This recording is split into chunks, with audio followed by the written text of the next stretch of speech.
Bien, bonjour à toutes et à tous. Donc, je suis Christian Ganem. En deux mots, j'étais prof d'histoire géo pendant 6 ans. Ensuite, je suis passé en entreprise. J'ai fait différentes entreprises pendant 28 ans. Et depuis 2000, je suis consultant, coach, formateur. Enfin, je fais différentes choses centrées autour du management et de l'organisation.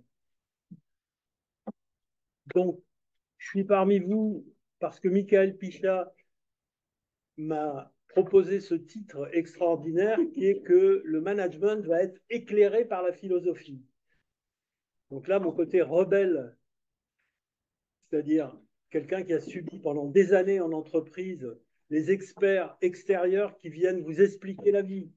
Donc il y a le médecin urgentiste qui vient vous expliquer comment gérer le stress, et là, tu as envie de lui dire, mais gère d'abord le stress dans ton hôpital. Ensuite, il y a le négociateur du GIGN qui vient vous expliquer comment résoudre les conflits, et vous avez envie de lui dire, mais il ne s'agit pas du tout de ça ici, etc., etc., etc. Et là, arrive le philosophe. Bon, sauf que moi, j'ai fait une année de philo en fac avant de choisir histoire, et j'ai toujours aimé la philo. Donc, j'ai proposé à Michael de sortir du cadre, c'est-à-dire non pas de dire savamment, alors maintenant, cher public, je vais vous expliquer ce que la philosophie peut apporter aux managers, mais plutôt de dire, est-ce que le management peut penser la philosophie et peut lui apporter quelque chose. Donc voilà, c'était un peu ça l'idée. Donc, comme on ne sait jamais trop à qui on s'adresse, si c'est un public de philosophes, c'est pas la même chose que si c'est un public de managers, et c'est pas la même chose que si c'est un public d'étudiants qui n'a pas encore choisi son orientation. Donc, je vais essayer d'être le plus bref possible. J'ai un tout petit PowerPoint, mais c'est pas obligatoire de le. Enfin, quoique vous m'avez rassuré en disant que c'était un pharmacone, donc ça pouvait être bon ou mauvais. Et ensuite, bon, bah, je pense que ce sera plus intéressant qu'on dialogue et que j'essaye de répondre à vos questions. Alors, moi, je trouve intéressant de définir d'abord de quoi on va parler. Et donc, heureusement que j'ai déjeuné avec les intervenants parce que maintenant, je sais ce que c'est que la philosophie, c'est-à-dire bah, c'est un ensemble de valeurs, de préceptes, de pensées, etc., etc. C'est des contenus, en fait. Hein. Et en même temps, d'après ce qui a été dit ce matin, c'est une pratique. C'est de l'exercice, c'est de l'entraînement. Ce n'est pas que des principes de jeu, c'est de l'entraînement. Donc ça, c'est intéressant. En revanche, je n'ai pas entendu trop de définitions sur le management. Donc ça veut dire qu'on a tous supposé que quand on disait management, tout le monde savait de quoi il s'agissait. Donc, pour vous dire quand même qu'on n'est pas complètement inculte dans l'entreprise, j'ai pris les normes ISO et je vais vous lire la définition du management. Activité coordonnée pour orienter et contrôler un organisme. Ça, c'est ce que c'est que le management d'après les normes. Il y a une petite note intéressante qui dit en français, il ne convient pas d'utiliser le terme management pour désigner des personnes. Ah. C'est-à-dire, entre guillemets, personne ou groupe de personnes ayant les responsabilités et les pouvoirs nécessaires pour la conduite et la maîtrise d'un organisme. Ah bon. Il est préférable d'utiliser l'expression l'encadrement doit ou la direction doit plutôt que le management doit. Bon, ça c'était un petit clin d'œil. Non, mais c'est intéressant de savoir si quand on parle de management, on parle d'un processus ou on parle de personnes. Et à ce moment-là, de quelle personne parle-t-on? J'ai entendu ce matin des allusions à l'armée, on a parlé de commander, on a parlé de diriger, etc., etc. Et puis, il y a d'autres personnes qui vont vous dire que bah, une activité se manage. Donc, vous pouvez être tout seul dans un bureau à gérer les achats d'une grande société et manager cette activité. Alors, la philo, elle est aussi utile pour vous que pour la personne qui est dans un entrepôt logistique et qui gère 150 personnes avec des religions différentes, des nationalités différentes, des intérêts individuels différents, etc., etc. Donc, moi, ce que je vais essayer très rapidement et très modestement de faire, c'est de vous proposer un éclairage avec deux fils rouges. Un fil rouge qui tient un peu à mon parcours, qui est celui de la formation, de l'enseignement et de la question qu'on se pose à chaque fois qu'on intervient quelque part, c'est quelles sont les traces qu'on laisse, qu'est-ce qui va rester dans l'esprit et dans la pratique des gens, à quoi ça va servir et comment ça va se démultiplier. Ça, c'est un premier, une espèce de premier fil rouge. Et un deuxième fil rouge, ce sera celui de ce qu'on pourrait appeler la contingence du futur. C'est un terme qui vous... Je dis ça parce que c'était un sujet qui a été traité quand j'ai fait de la philo, j'avais adoré ça. Et la contingence du futur, ça veut dire que, enfin, Sacha Guitry disait, je ne sais pas si on peut faire des plaisanteries, disait qu'il ne faut jamais faire l'amour le samedi soir. Alors on lui disait, ah bon, pourquoi? Contingence du futur, parce qu'on ne sait jamais, dimanche, il peut pleuvoir. C'est Sacha Guitry. Hein. Et donc, plus sérieusement, la contingence du futur, c'est vraiment quelque chose, indépendamment du fait que ça me passionne, qui, en tant que personne ayant travaillé dans des entreprises à différents postes, j'ai commencé comme vendeur, après j'ai fait de la formation, j'ai fait RH, j'ai fait de la production, de la logistique, j'ai même été directeur d'usine, etc., etc. La contingence du futur, c'est vraiment le truc qui vous obsède. C'est qu'est-ce qui va se passer demain? Si je prends telle décision, qu'est-ce que ça va donner? Alors ce matin, effectivement, on a eu, d'une manière très structurée et intéressante, par les trois intervenants qui sont venus, plein de pistes de solutions pour être en paix avec soi-même par rapport aux événements qui ne dépendent pas de vous, et puis pour anticiper. Hein, je pense que Michael a bien parlé de l'anticipation chez les stoïciens. En entreprise, ça s'appelle l'AMDEC. Vous connaissez? AMDEC. C'est un acronyme pour analyse des modes de défaillance, de leurs effets et de leur criticité. Ça veut dire que n'importe qui, dans n'importe quelle entreprise qui a un petit peu de culture d'entreprise, ben, avant d'entreprendre quelque chose, que ce soit fabriquer, concevoir, lancer une démarche, que ce soit une démarche technique ou une démarche, par exemple, de qualité de vie au travail ou des choses comme ça, ben, il va se demander, et si jamais ça ne marche pas, je fais quoi? C'est quoi mon plan B? Bon, ceux qui connaissent Murphy, je ne sais pas si ça vous dit quelque chose, les lois de Murphy. Euh, Murphy, c'était un ingénieur qui avait de super résultats parce qu'il imaginait toujours ce qui pouvait foirer, ce qui pouvait aller mal, etc. etc. Donc, voilà, ça va être mes deux angles, mes deux grilles de lecture, mes deux fils rouges. C'est la contingence du futur et la formation.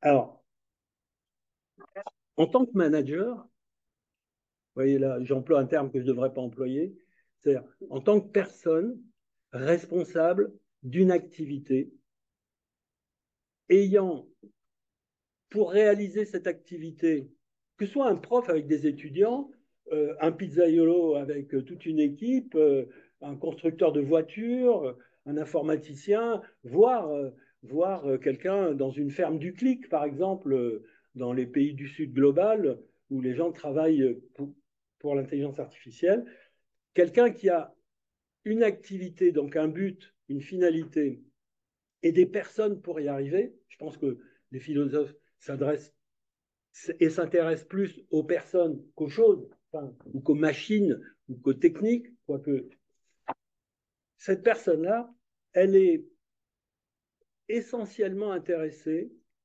par deux choses, les personnes, les individus et le groupe. Et toutes les relations et toutes les communications qui peuvent circuler à l'intérieur de ça et entre cette activité et l'extérieur.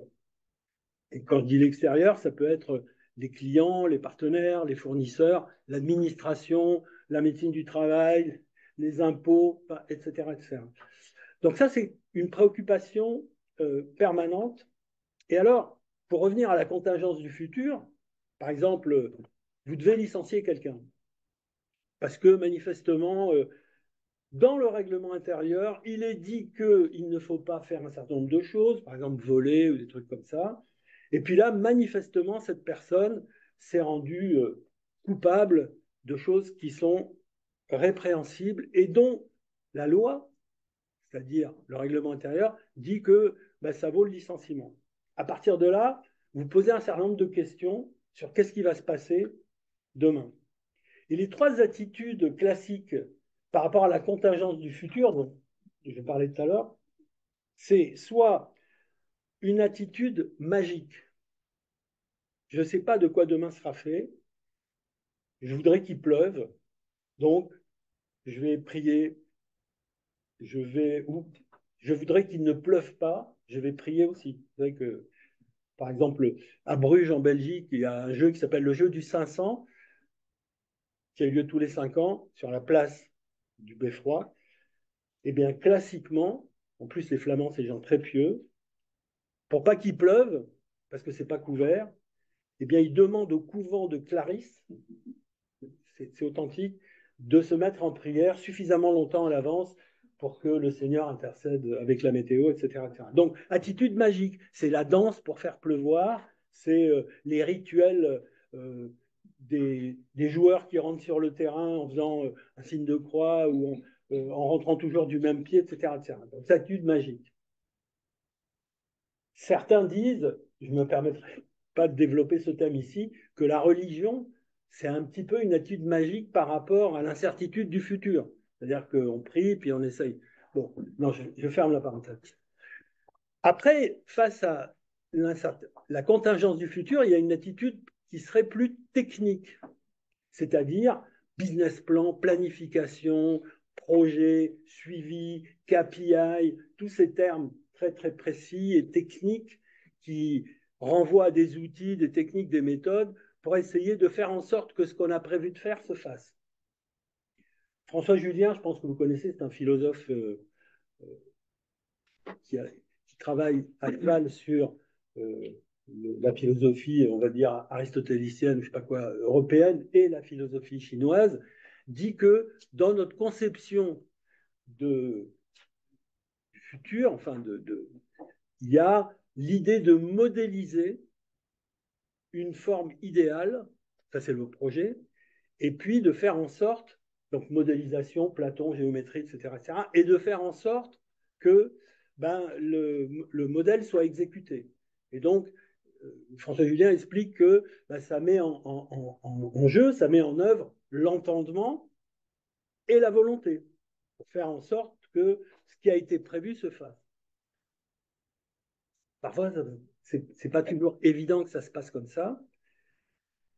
Et donc, dans l'approche technique, il est bon d'avoir un plan B, il est bon d'avoir une attitude stoïcienne face aux imprévus, etc., etc.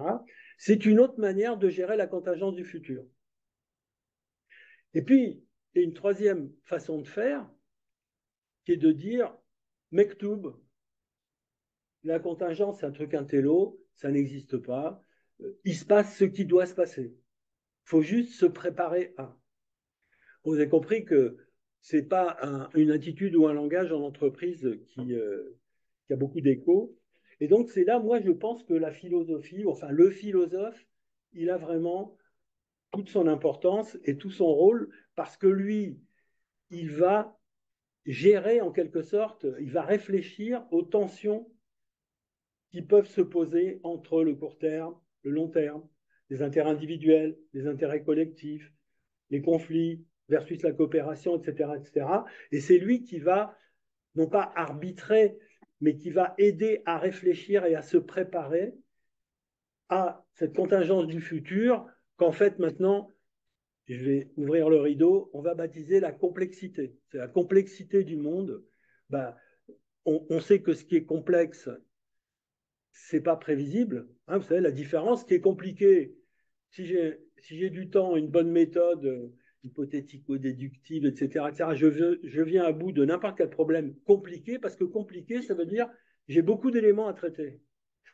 Ce qui est complexe, c'est j'ai beaucoup d'interactions entre les éléments. et au bout d'un certain temps, c'est imprévisible, c'est ingouvernable. Il y a des effets pervers qu'on connaît bien, etc., etc. Il peut y avoir même des accidents majeurs.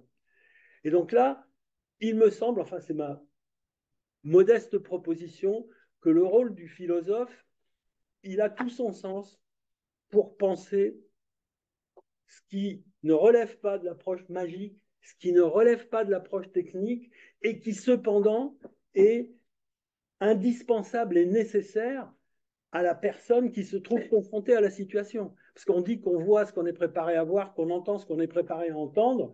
Ben, la complexité, ben, si on a été préparé par le travail que je vais appeler philosophique entre guillemets, ben, on sera peut-être un peu moins pris au dépourvu et moins surpris.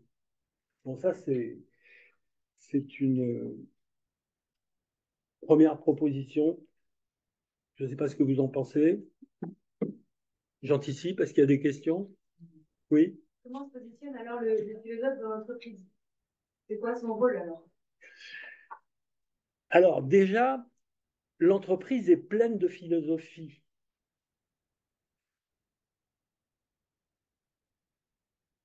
Je vais vous donner juste un exemple. Hein. Je vais vous montrer un exemple.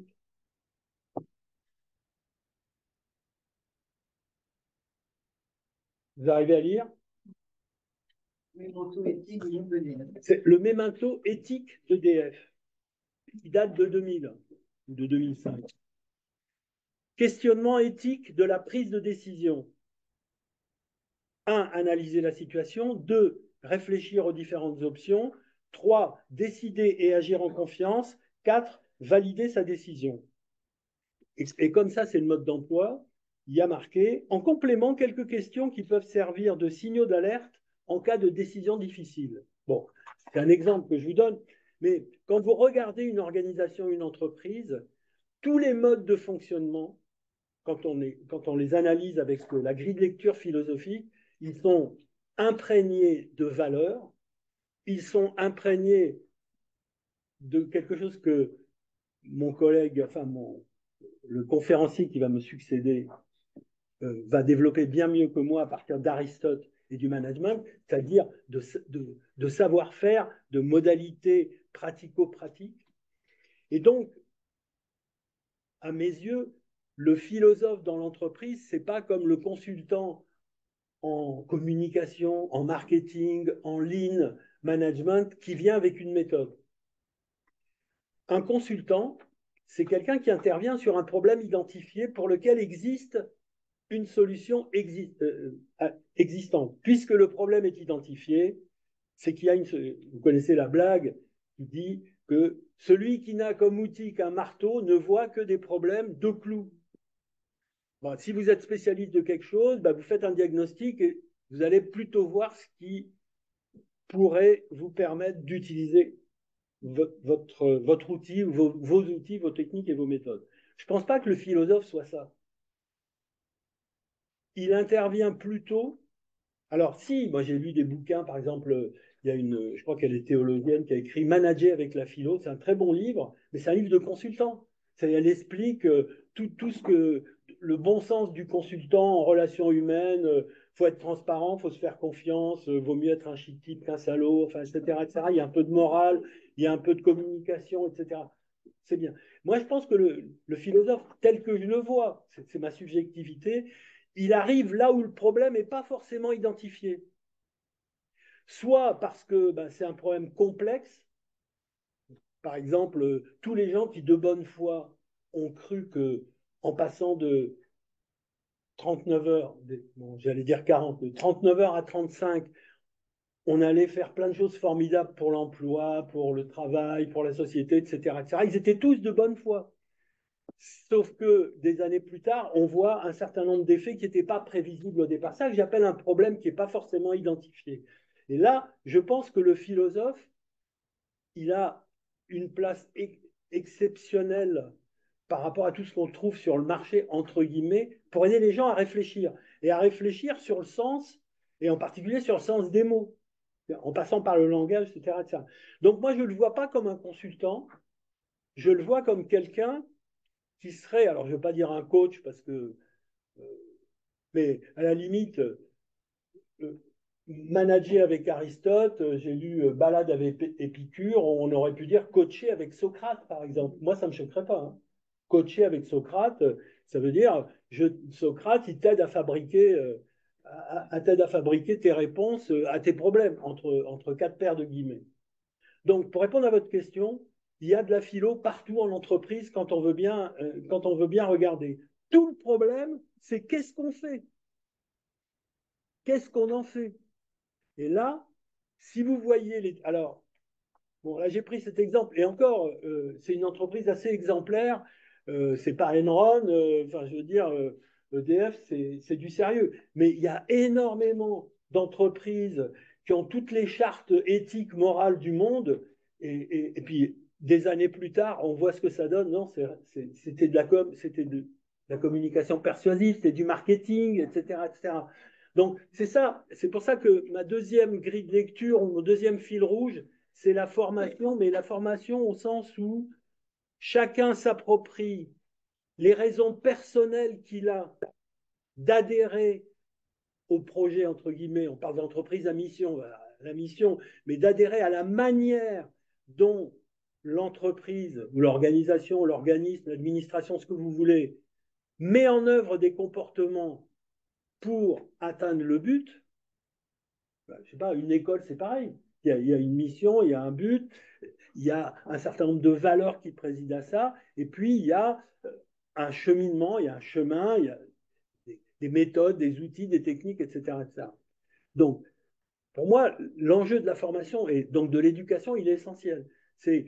Il faut que chacun puisse s'approprier et que ça réponde à des intérêts qui ne sont pas forcément les mêmes. Votre intérêt, ce n'est pas le même que le mien, ce n'est pas le même que le vôtre, etc., etc. Il faut qu'on y trouve notre compte et en même temps, il faut que l'ensemble soit quand même plutôt coordonné, que chacun ne parte pas dans la direction. Enfin, vous avez un bon exemple de management à l'Assemblée nationale actuellement, où il y a des... Non, mais c'est des gens plein, j'imagine, enfin, on ne va pas faire un procès d'intention, mais ils sont tous persuadés que ce qu'ils font, c'est bien pour nous. Et la difficulté, c'est ces prises de position individuelles qui sont complètement antagonistes, comment elles peuvent se rejoindre au nom d'un idéal qui serait notre intérêt, qui serait au-dessus de tout ça. C'est compliqué. Et donc en entreprise, enfin, ou dans une organisation, c'est également quelque chose de compliqué. C'est qu'est-ce qu'on fait de tout ce qui existe. Je vais donner un exemple. Il y a eu des cours d'éthique parce qu'il y a eu des cours de qualité, puis parce qu'à un moment, ça a été à la mode, etc. etc. Donc, les gens voyaient débarquer des consultants venus leur parler de qualité, puis après de sécurité, puis après de bien vivre ensemble, attention les risques psychosociaux, protégeons les minorités, etc., etc. Donc, à chaque fois, il y avait des interventions, une bonne parole qui est portée pour vous expliquer ce que vous pourriez faire plus et mieux, etc., etc. Et puis, il y a des choses qui existent dans le contrat de travail, par exemple, mais qu'on ne prend jamais le temps d'expliquer. C'est-à-dire que dans le contrat de travail, normalement, on vous explique pourquoi vous êtes là, pourquoi vous êtes payé comme ça, qu'est-ce qu'on attend de vous, qu'est-ce que vous pouvez attendre de nous, comment ça se passe, et s'il y a des changements, etc., etc. Ça prend énormément de temps. C'est essentiel. C'est presque un travail philosophique que de faire signer un contrat de travail. Ce n'est pas simplement un truc administratif pour avoir son inscription dans un registre. C'est je t'embarque dans un équipage qui a une destination, on t'a choisi plutôt que d'autres parce que tu as un rôle, etc., etc. Vous allez me dire que ça, c'est du baratin, c'est de la rhétorique, etc. Mais quand on réfléchit, c'est quoi une embauche? Normalement, ça devrait être ça, non? Non, vous avez vu de la lumière, vous êtes rentré, comme dans une boîte de nuit, on vous a mis un tampon, vous avez payé. Une gamme au milieu. Une gamme au milieu. Un contrat de travail tel que vous l'imaginez, j'ai pratiqué ça pendant 30 ans, j'en ai jamais vu un comme ça. Mais bien sûr. Mais peut-être que. Et c'est pour ça que et vous avez bien fait de venir. Mais peut-être que pas. Ça sert peut-être à rien d'avoir un contrat de travail tel qu'on l'imagine, parce qu'il est virtuel, il est réel par rapport à un présupposé qu'on a de la vie en société, on vit en entreprise, et que peut-être faire beaucoup plus simple, sans avoir besoin d'expliquer tout ça, ça peut être suffisant. Mais effectivement, ce qu'il y a et avec quoi on embarque, c'est ce que j'appelle la face cachée du contrat de travail. C'est-à-dire tout l'implicite. Par exemple, quand on recrute des personnes, c'est pour un travail, il y a un travail réputé bien fait. Et ça, on n'écrit pas, vous ferez du bon boulot, parce que ça fait ridicule. Sauf qu'on peut se faire sortir pour avoir fait du mauvais boulot. Donc, mais cher ami, vous êtes en train d'apporter un torrent d'eau à mon moulin. Parce que si on veut réfléchir, je pense que c'est ça qui intéresse. On est là pour ça. On veut pas, au-delà des apparences et puis du mainstream et puis du politiquement correct, etc., etc. Qu'est-ce que ça veut dire choisir quelqu'un? Ça veut dire je t'ai pris plutôt qu'un autre. Et si je t'ai pris, c'est pour des raisons. Et ces raisons, c'est je pense que tu es outillé pour faire le job. Que ce soit un travail matériel, immatériel, etc., etc. Si je prends le temps d'expliquer, et la personne, elle va construire du sens aussi à partir de notre échange, ben, le contrat de travail, c'est une occasion essentielle. Si vous voulez faire de la philo et apporter quelque chose au cadre de direction, je ne veux pas dire au manager, mais même si tout le monde a dit manager, apprenez-leur à faire ça. Et là, ils vont vous dire, on n'a pas le temps. Ils vont vous dire, non, mais ça, c'est un truc, il faut aller signer au service RH ou du personnel, etc., etc. Je ne veux pas révolutionner, puis là, peut-être que on a tous des expériences qui peuvent dire le contraire de ce que je vous raconte. Mais ce que je veux préciser par rapport à la question comment vous voyez le rôle du philosophe en entreprise, pour moi, il y a de la philo partout dans l'entreprise. Il faut que ça fonctionne. Pour que ça fonctionne, il faut que les gens ils s'approprient la raison d'être du fonctionnement de l'endroit où ils sont. Cette appropriation, pour l'instant, elle passe par le langage. Je crois que là, enfin, tout le monde en a parlé, etc. Donc mon message, il est là, il n'est pas révolutionnaire du tout. Il est simplement de dire, en particulier si vous faites de la formation, vous allez enfermer les gens pendant 1 ou 2 ou 3 journées et vous allez parler, c'est-à-dire que vous allez user et abuser du langage, ben, que ça serve à quelque chose. Donc ça veut dire qu'il faut que ce que l'on dit soit, je ne veux pas dire cohérent avec ce que l'on fait, c'est assez bateau, mais qu'il soit suivi des faits.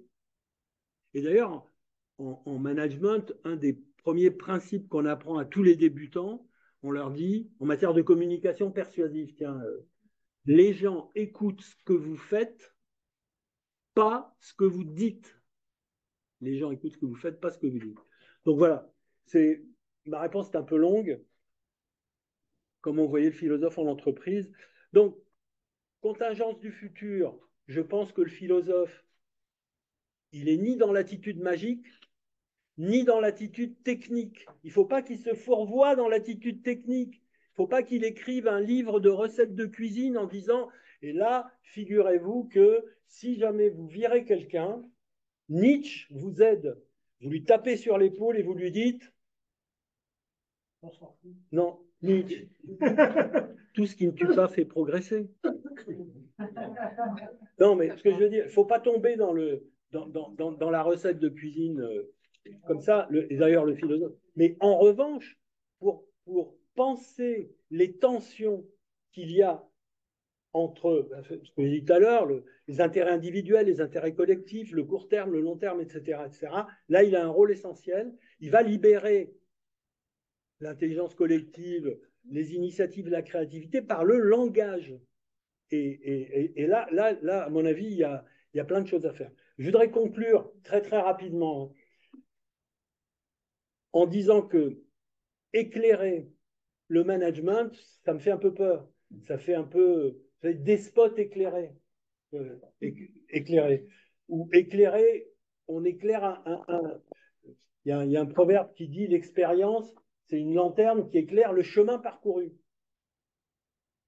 Donc, c'est intéressant. Après, il y a des gens qui vont vous dire, oui, mais l'histoire appartient à ceux qui l'écrivent. C'est-à-dire, sur le chemin parcouru, tu peux raconter ce que tu veux. En revanche, je pense que le philosophe peut être un éclaireur, c'est-à-dire au lieu de regarder derrière et leur disant regardez les conneries que vous avez faites en ne respectant pas les principes, etc., etc.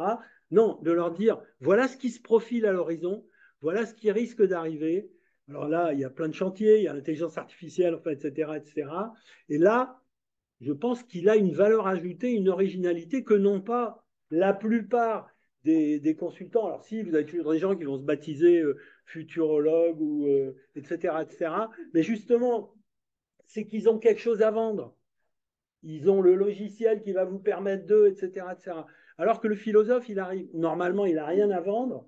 Il a simplement à communiquer au sens où vous l'avez dit ce matin, c'est-à-dire communiquer, je rappelle, créer une relation pour construire du sens et non pas pour donner du sens. Et j'arrive pas en donneur de leçons ou en donneur de sens.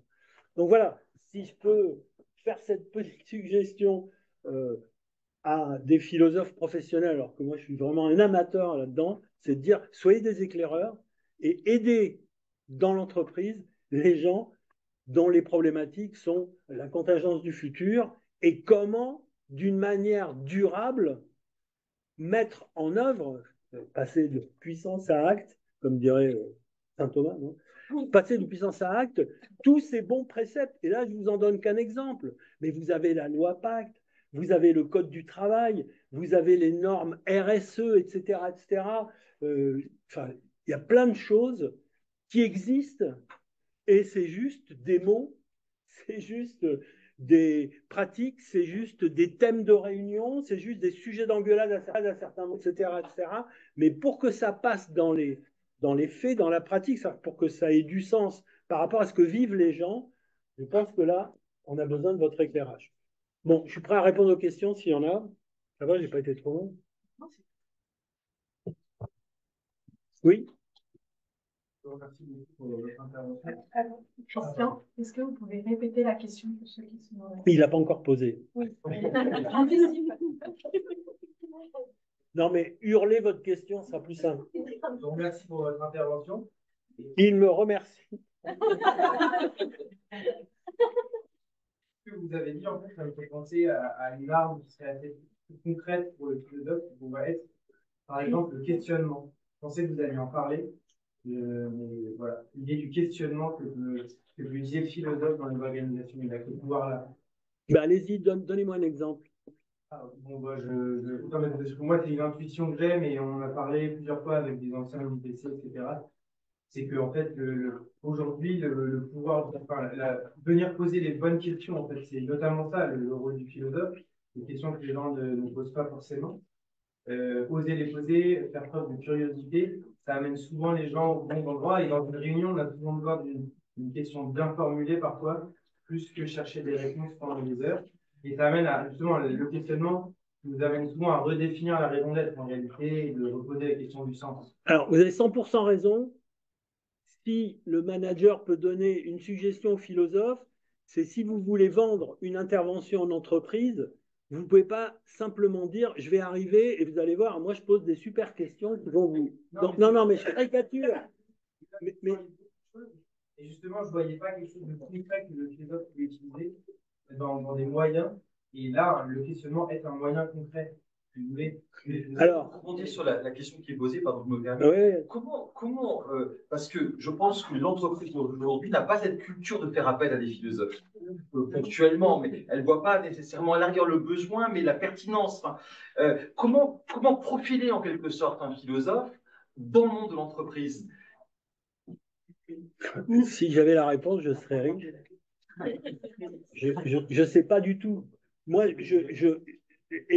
ayant vécu un petit peu dans l'entreprise, et là, depuis 25 ans, j'ai fait le compte, c'est plus d'une centaine d'entreprises où je suis intervenu, donc j'observe des trucs aussi.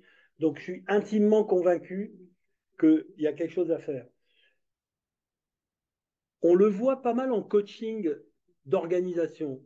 C'est-à-dire que quand il y a un problème identifié dans une entreprise, par exemple, problème d'absentéisme, problème de qualité de service, problème de, etc., etc., si le problème est identifié, en général, ça veut dire qu'il y a une solution existante ou des solutions existantes, et à ce moment-là, l'entreprise met son service d'achat de prestations intellectuelles pour trouver le ou les consultants qui vont venir amener la solution avec eux. Et en général, ça peut provoquer de la passivité parce que les gens attendent que les consultants fassent le boulot. En coaching, l'idée très simple, c'est que la personne ou l'organisation travaille elle-même à construire ses propres réponses. Donc, quand on est en coaching d'organisation, en général, c'est que le problème, il n'est pas vraiment identifié ou pas complètement identifié, premièrement. Donc, première condition. Et deuxième condition, pour répondre un peu à votre question, il faut que le commanditaire, alors ça peut être le dirigeant, ça peut être le RH, ça peut, je ne sais pas, il faut que le commanditaire, il ait l'intelligence et la culture de comprendre que alors c'est les psychologues, ils ont l'approche non directive de Rogers, par exemple, je ne suis pas psychologue non plus, mais en gros, qui dit si vous avez le problème, c'est que vous avez la solution. Moi, je vais vous faire accoucher de cette solution. Enfin, c'est un peu maïotique, mais donc il faut que le commanditaire ait l'intelligence et la culture de comprendre que comme le problème il n'est pas complètement identifié, comme les enjeux ils sont très spécifiques et comme son organisation, ben, elle a peut-être les ressources internes pour réfléchir, ça serait bien de faire appel à, alors nous on parle d'un coach d'organisation, mais là ce serait parfait pour un philosophe. Alors moi ce que j'ai vu, c'est des dirigeants alors, qui avaient déjà par eux-mêmes un parcours spirituel, philosophique, etc., etc., appâté par, entre guillemets, des stages comme manager avec la règle de Saint-Benoît, on va aller passer on va aller passer 3 jours dans une abbaye plutôt qu'au Club Med pour faire du sport, etc. Et on va réfléchir, etc. Si au sommet, vous avez quelqu'un qui a vécu un truc comme ça et qui pense que ça peut apporter quelque chose et qui pense que, et là vous avez plein d'exemples de dirigeants qui font contribuer tout le monde. Et ma petite expérience, là où il y a des résultats durables, parce que ça fait 25 ans que je suis consultant, je peux vous dire le nombre d'échecs ou d'insatisfaction que j'enregistre par rapport à mon activité, par rapport au nombre de satisfactions, c'est du 20-80. Mais là où les résultats sont durables, c'est là où tout le monde a été embarqué. Et tout le monde a été embarqué parce qu'il y a eu un peu ce que vous dites, c'est passé par des questionnements où les gens sont remis en question en se disant mais finalement mon intérêt est où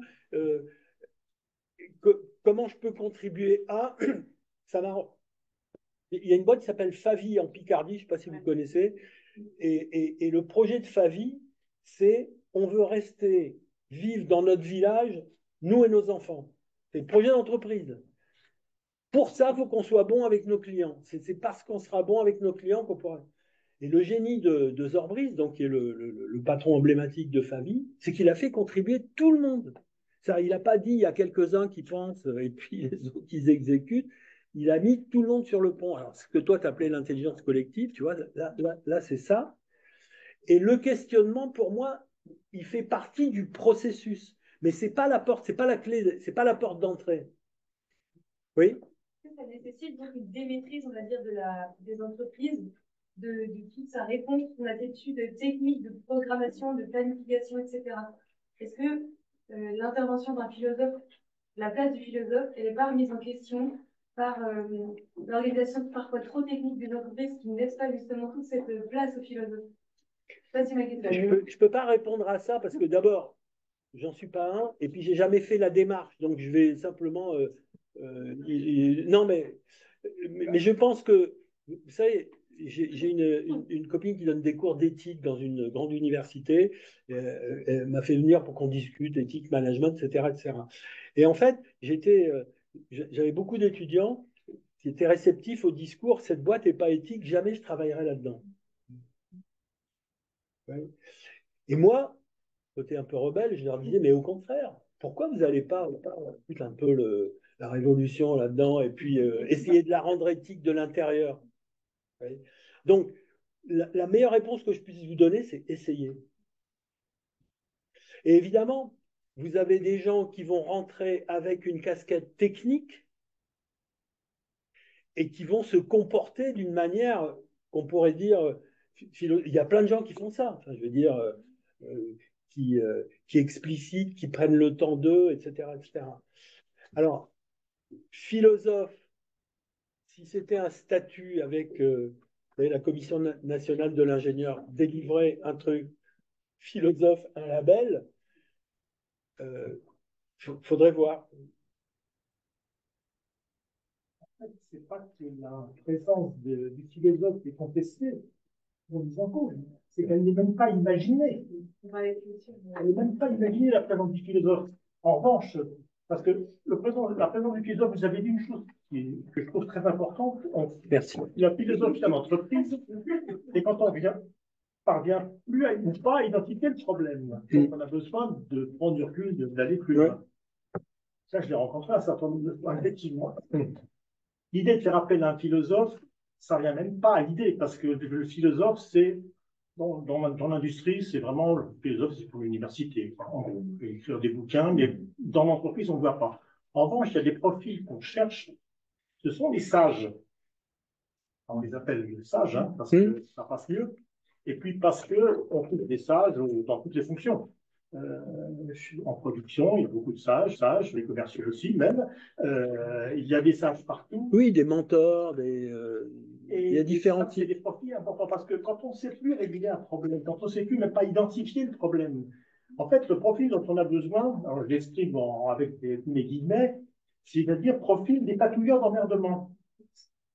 Dès qu'on dit des patouillers, des emmerdements, on est dans la complexité. Là, on n'est plus dans le compliqué, on est dans la complexité avec des difficultés à résoudre, des choses pas faciles. Or, face aux emmerdements, que fait l'humain moyen, le bipède de l'espèce humaine? Il se sauve. Face aux emmerdements, il ne va pas au-devant pour dire, moi, je prends. Il faut quelques abîmés parfois. C'est un peu manichéen. Mais face aux emmerdements, les gens n'y vont pas. Ça dépend. Les dépatouilleurs. Les Gaulois. De l'intérieur. De l'intérieur, j'entends. Oui. Alors, on fait appel à des gens d'extérieur qui vont, quand ils sentent que ça brûle, ils vont avec des pincettes et souvent, on consomme des consultants et on n'a toujours pas de réponse. Et effectivement, c'est un profil de sage.